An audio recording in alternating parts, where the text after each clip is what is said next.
Alrighty.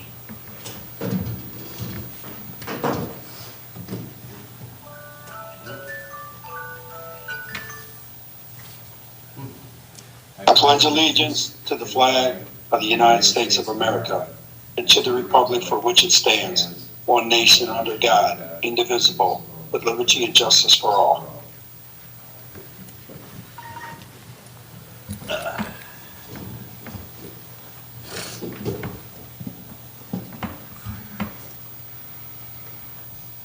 Okay, roll call. We got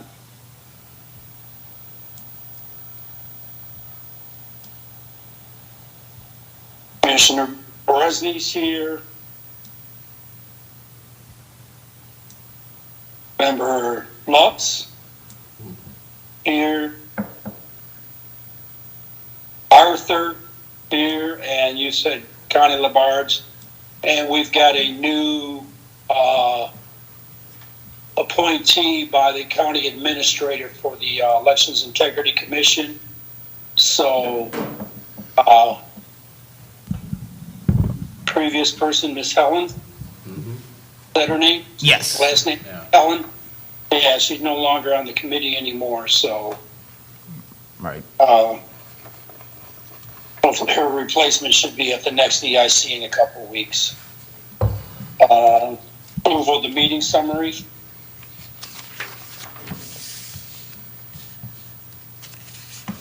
Any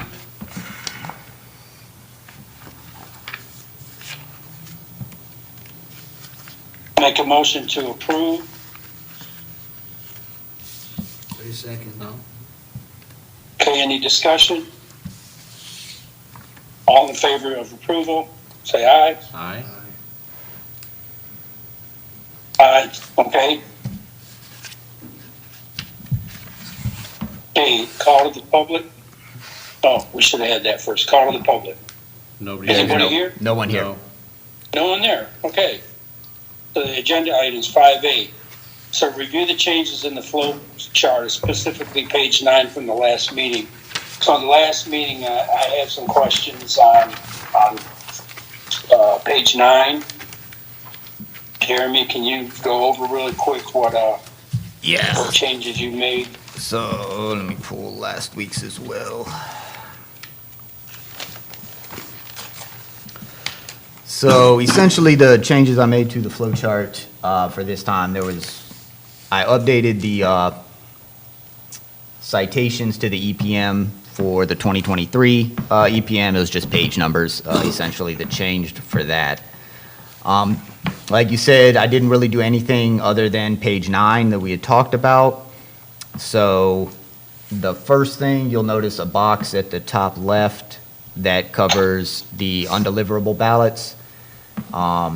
It's just stating the undeliverable ballots are returned to the register, and then after the election, they are transferred to archives.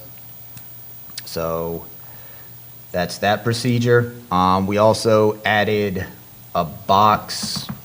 Previously, there were 3, so after the 3rd box down, there's a 4th box that kind of clarifies what happens. So that part's the recorder's office verifies all the early ballot affidavit envelopes, that's signature verification.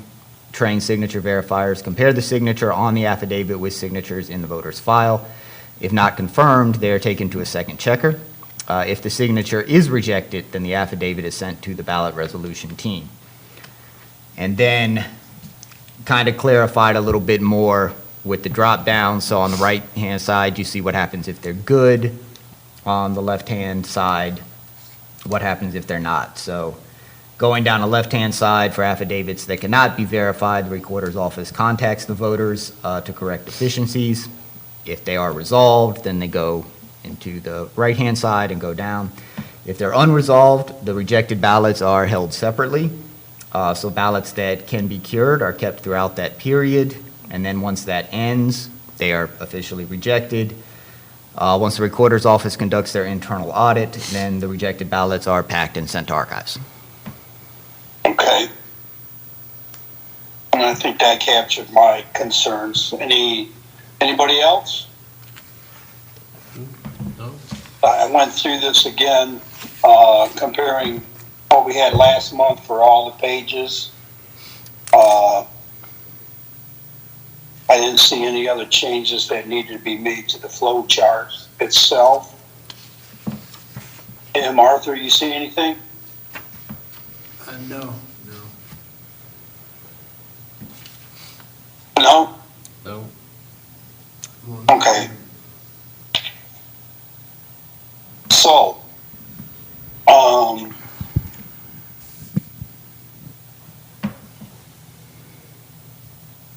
right, so we reviewed those changes. Item B, identify changes made due to updated election procedural manual from the Secretary of State. Jeremy? Yeah, so there were no updates to the flow chart. Nothing changed as far as the procedures outlined here in the election procedures manual, other than the citations, just page numbers changing. So none of the material structurally changed as far as these processes. Okay. And so, yeah, I've seen where you've updated everything from 2019 to the 2023 manual. Outline the pages. It helps people a lot to identify where to look, see where it has been a approved document somewhere at the state level. Right. Any questions on that? None for me. Shortfalls in the flow chart to address the entire EIC. So,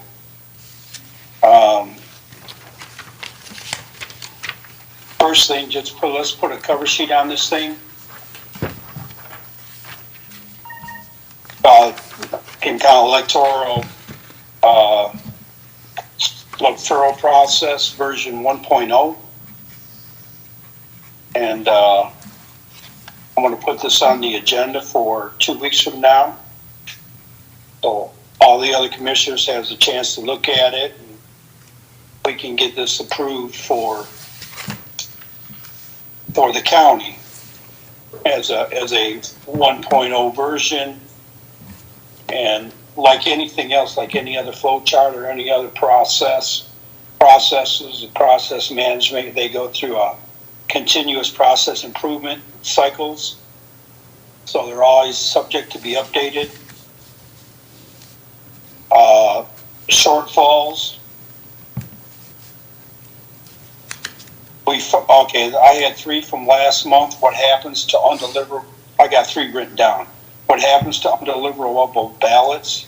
And I think we got that figured out on slide 9. The big shortfall for me in this, no voter registration database maintenance is included in this. That's a key element in the electoral process. Okay, when you got 100% of the votes cast rely on that database and how it's maintained. We should have some steps in there. And I know it's not the elect department's area of responsibility, but it's still part of the electoral process. And I think you had this one, Tim, process for ballot printing and preparation to run back. Yeah, from last month. I don't see anything on that here, unless I missed it. See, in 22, there were 3 requests for ballots. I don't know what the process is, other than Hillary Heiser at one point said to me that the second and third batch are the results of people who called in and requested a mail-in ballot. So I don't know what how that entire thing works. Are these separate requests sent up to Runbeck? Are they, is it all part of the initial request? Just a little unclear. I was just looking for some clarification on that when I made the comments about Runbeck. Okay, so Anybody on the AEVL automatically gets a ballot sent to them. Correct. Correct. But- If you want a ballot, so the key, I guess the key point would be, do those requests has to come in before the the ballots are initially mailed out? Well, that's The- the question. So the request, there's basically, and this is on page one in the overview, in the left-hand side under the mail-in voters. So they do have voters on the AEVL that are automatically sent a ballot. And then next to that, voters who are not, who do wish to be sent a ballot, they have to request one prior to 5 PM on the 10th day before the election. So they can take requests up to that point, and then ballots are sent directly to the voters.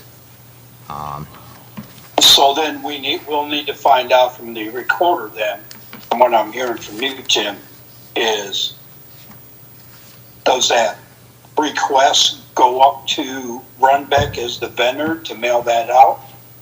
10 days just doesn't seem to be a lot of time for Runbeck to respond to a request 10 days before an election. But then again, I don't understand how the process works. All right. So, It just, Yeah. it implies that there would be 2 or 3 additional, or actually 1 or 2 additional requests at least for the 2022 election to Runbeck after the initial list is sent up to them for printing.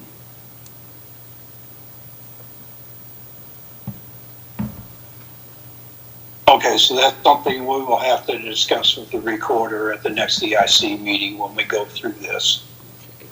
And I'll keep that noted. Okay.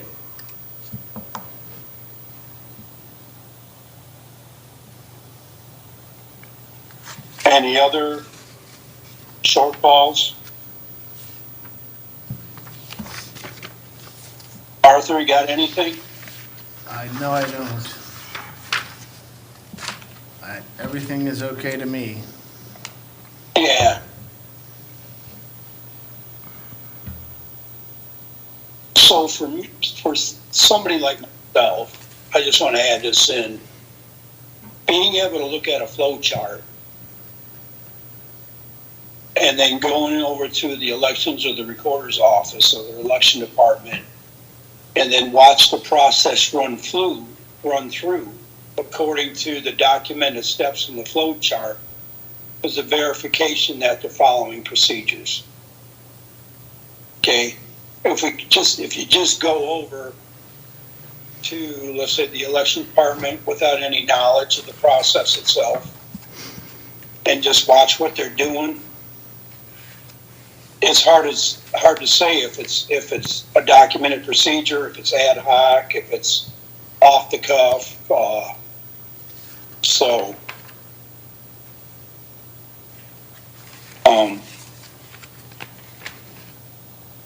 And this will help anybody else who has questions on the electoral process itself. Because I've already got a bunch of questions written on a couple things that we'll bring up at the EIC when we start discussing this. Some questions that I want to take it to the whole EIC. That way we'll have representation from all the departments there. So,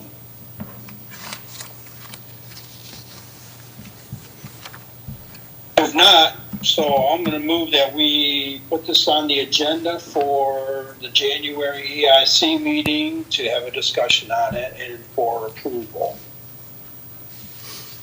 I second. Got a second discussion? Mm-hmm. I'll second. I think Arthur Okay, did, but thought Arthur did. yeah, he did. Yeah. Okay, any discussion? No? Nope. Okay. So we're gonna put this on there. Just slap a cover sheet on it, some type, Jeremy, Okay. and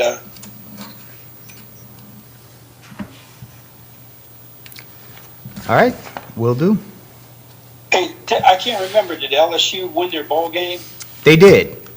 They What did. they play, Wisconsin? or somebody like Wisconsin, that? yes. Yeah, Big Ten stunk up that game. Yeah. Yeah, so. Yeah.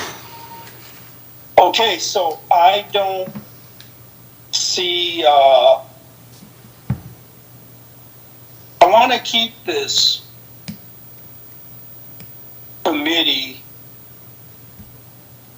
kind of in a active but not meeting status, because there may be some points in time within the next year or so where we may have to come up and discuss this more. So right now, I don't want to schedule a meeting for February.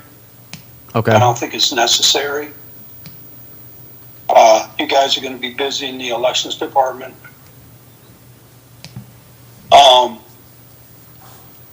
So do you kind of use this flow chart now? Will you use this flow chart and updating your poll worker manuals and all that stuff? Is that a good?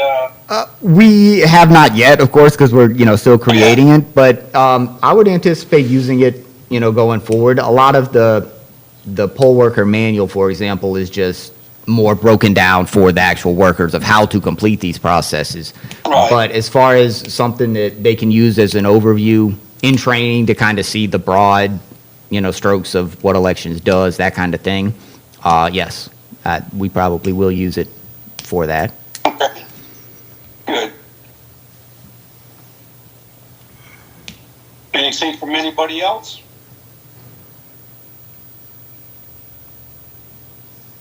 Take that as a no. So no. Okay, thanks, everybody. All right, thank you.